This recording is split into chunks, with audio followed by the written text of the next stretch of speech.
Okay guys, so this is the lesson on the atom for you guys who missed class or were late due to the pep rally.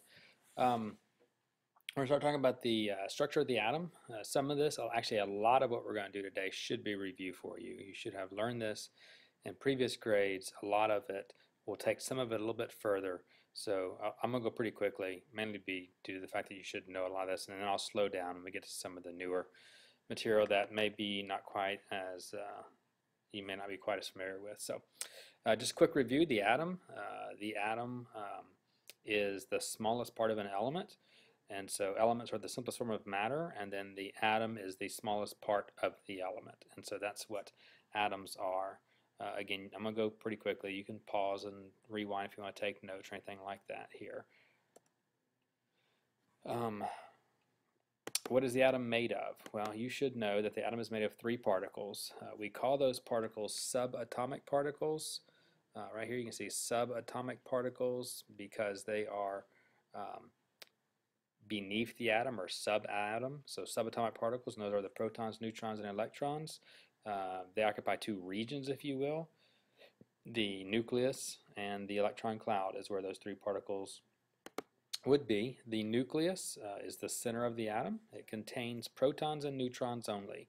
There are no electrons in the nucleus. The nucleus is where most of the mass of the atom is. 99.99% of the mass is in the nucleus. The nucleus is positively charged, and it's very small compared to the atom as a whole. So the nucleus is very, very small part of the atom, but it contains most of the mass of the atom, so it's very dense. A large mass packed into a small area.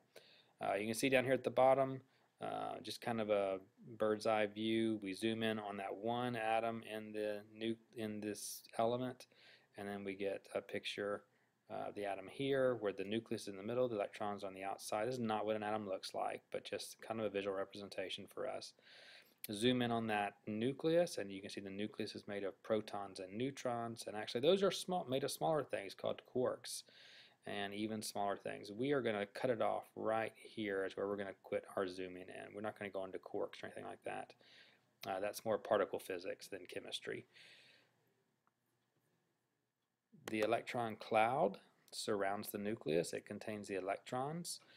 There's virtually no mass in the electron cloud. There is mass, but it's so small we actually ignore it in calculations. It's negatively charged, and it's defined by probability barriers. We'll learn about probability barriers in a week or so when we really get into discussing the electrons in great detail. But for right now, just know that the electron cloud, so the nucleus was very small. The electron cloud is the rest of the atom. Nucleus had all the mass. Electron cloud has almost none of the mass. So it's like they're flipped. Lots of mass, no space for the nucleus. Very little mass, lots of space that the electron cloud takes up. The subatomic particles, we'll get into the subatomic particles and what they do. This again should be reviewed for you. Again, I'll go very quickly through this. A chart in a few slides will lay it out in easy format. So protons are positive. They have a symbol P, superscript positive. They're in the nucleus. All protons are the same. You know, every proton looks just like any other proton. And they have a mass of 1 AMU. AMU stands for atomic mass unit. An AMU is just a very small measurement of mass because atoms are so small. 1 AMU has the mass of roughly 1 times 10 to the negative 27th of a kilogram. So remember we talked about the mole the other day and how the 24th power was so ridiculous, it's really unimaginable. Well, this is to the negative 27th power of a kilogram, so small are these things. The neutron has a symbol N superscript 0. It doesn't have any charge. It's neutral. It's located in the nucleus, and it has about the same mass as the proton. Slightly different, but very, very similar. So similar we don't really care what the difference is. And then the subatomic particle, the electron, it's got an E negative symbol. It's negatively charged. And its negative charge is equal and opposite to the positive charge of a neutron.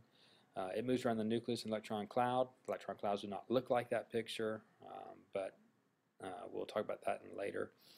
And they have a mass of 1 divided by 1840 of an AMU, so they are about 2,000 times smaller than a proton or a neutron. And so you can see why all the mass is in the nucleus. That's where protons and neutrons are, and the electrons have very, very little mass in the electron cloud.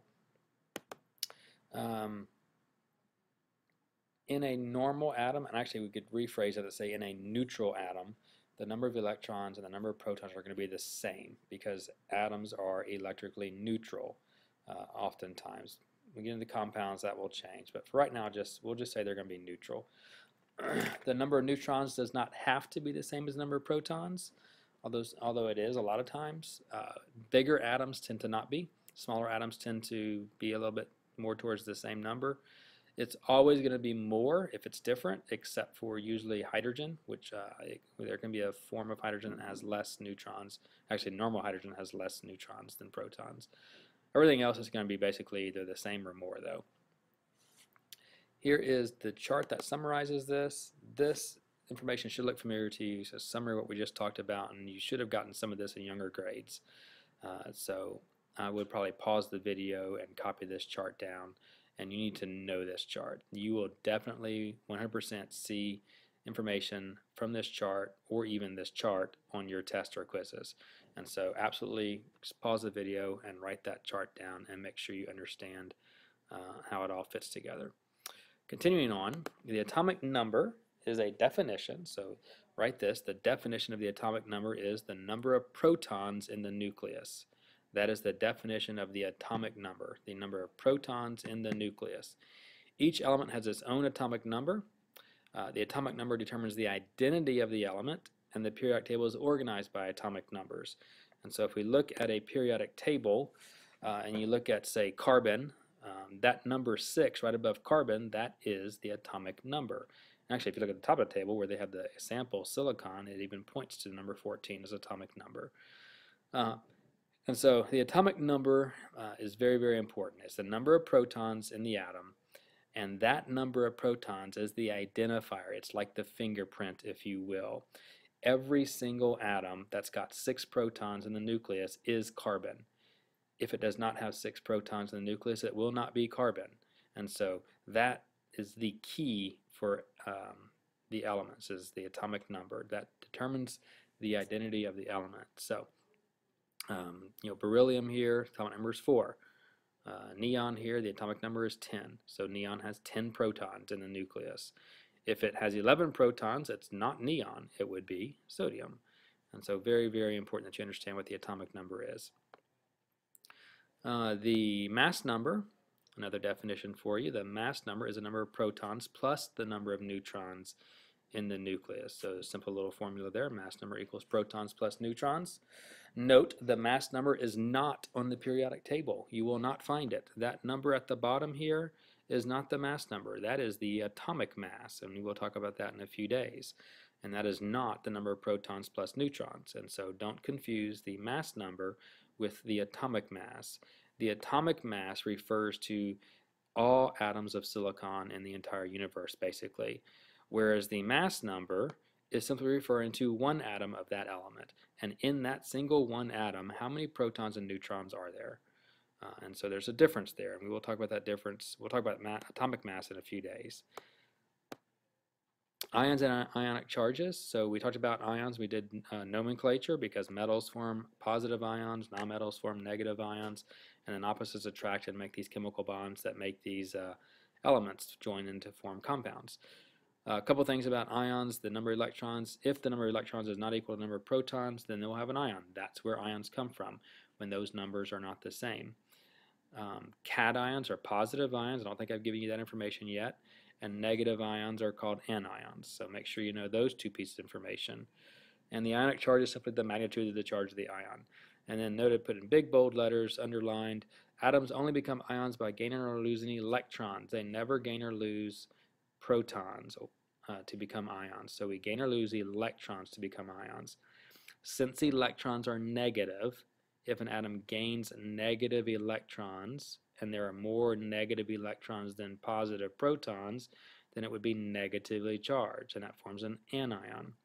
If an atom loses negative electrons. It would then have more protons than electrons, and it would be positively charged. Stop, rewind, listen to that again if you need to. That is key though. Gaining electrons makes it negative. Losing electrons makes it positive. Understand that. Very, very important. So some examples. An atom has 11 protons and 11 electrons. That would make it neutral because the 11 protons, 11 electrons cancel out. If that atom were to lose one electron, what kind of ion would it be? Well, if it lost one negative electron, it would end up being one positive. And so make sure you understand that. And then here's the big part of today is shorthand. And so we can write a symbol of an element, and then these numbers on the bottom left, and top right. They are the atomic number, the mass number, and the ionic charge. So I can give you a shorthand form of an element, and you can tell me lots of information about that atom. And so that's what the rest of the lesson is about how to read these numbers. And so let's look here. Here's a shorthand example. So I just put an X here because I don't know what element it is. I want you to figure out what element it is. What is the element X? Well, this number 5 down here is the atomic number, which is defined as the number of protons. So go to the periodic table and find element number 5, and that element is boron. And so that element must be boron. So you could replace that with a B right there. How many neutrons does it have? Well, if the 11 up here is the mass number, which is protons plus neutrons, and we have 5 protons, well, there must be 6 neutrons, because 5 plus 6 would give you 11. How many electrons does the element have? Well, if there's no charge here, which there looks to be no charge here, that means the number of protons and the number of electrons must be the same. Therefore, there must be the same number of electrons as the atomic number, 5. So we'd have 5 electrons. And what's the mass number? Well, the mass number is this number, 11. Another example. What's the atomic number of the element? Well, the atomic number is this number in the bottom left. So the atomic number is 35. How many electrons does the element have? Well, if it's got 35 protons and it's got a 1 negative charge, it needs to have 1 extra electron, then proton. So if it has 35 protons, it's going to have 36 electrons. How many neutrons does the element have? Well, 35 plus some number is going to give you 79, and that number is neutrons. And so that's going to be 44. If we add 44 to 35, we get 79, and that's the mass number. Protons plus neutrons equals the mass number. And then the mass number is also 79, because that's the definition of the mass number, that number that goes right there. Last one was element X. Well, 13. If it is atomic number 13, let's go to the periodic table, find out what 13 is. 13 is right here. That's aluminum. And so we could replace that X with an Al for aluminum. What's the mass number of X? Well, the mass number is that number on the top left, 27. And so the mass number is 27. Did element X gain or lose electrons? Did it become positive? Did we gain or lose electrons? We lost electrons to become positive. How many did we lose? Well, we lost 3 to become positive. Is it a cation or anion? It's a cation because it's positive. How many electrons does element X have? Well, if it's got 13 protons and a 3 positive charge, it must have 10 electrons, because 13 positives and 10 negatives would leave us with a 3 positive. So that's the quick lesson on the basics of atomic structure. The worksheet is going to be doing a lot of this stuff like this. In the worksheet, if it's not stated that there's a charge, then you're going to make the assumption the charge is 0. And so download the worksheet and work that if you were absent or missed class, and make sure that you can fill in the required data. And you guys have a good day, and we'll see you later.